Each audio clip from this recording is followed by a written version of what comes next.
નમસ્કાર દર્શક મિત્રો, લોકમત ન્યૂઝ ચેનલમાં હું ભૂમિ મહેતા આપનું હાર્દિક સ્વાગત કરું છું।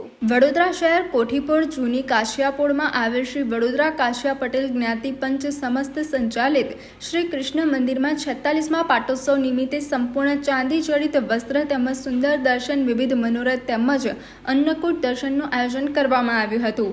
વડોદરા શહેરમાં કોઠીપોળમાં 150 વર્ષ જૂના શ્રી કૃષ્ણ મંદિરમાં 46મા પાટોત્સવ નિમિત્તે આજે ઠાકોરજીને પાલખીમાં બિરાજમાન કરી પાલખી યાત્રા કાઢવામાં આવી હતી। આ પાલખી યાત્રામાં સમાજના યુવાનો અને મહિલાઓ જોડાઈ હતી।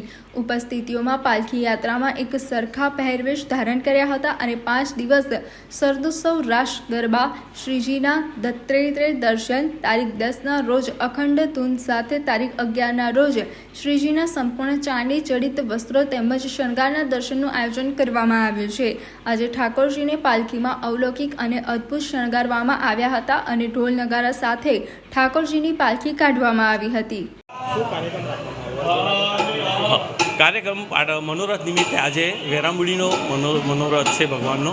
આવતીકાલે શરદ પૂર્ણિમાનો મનોરથ છે। એ શરદ પૂર્ણિમાના દિવસે ભગવાનને શરદ પૂર્ણિમા તરીકેનો ઉત્સવ ઉજવીશું। ફળિયાની અંદર, પોળની અંદર ગરબા રાખેલા છે, રાસ ગરબા રાખેલા છે।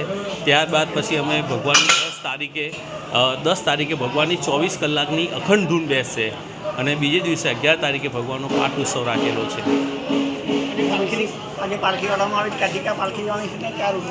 હા, આજના રોજ જે ભગવાનનો વેરામુડીનો ઉત્સવ છે તે અમારી આ કાંછાપોળની 5 પોળમાં ભગવાન ભક્તોને દર્શન આપવા માટે નીકળવાના છે।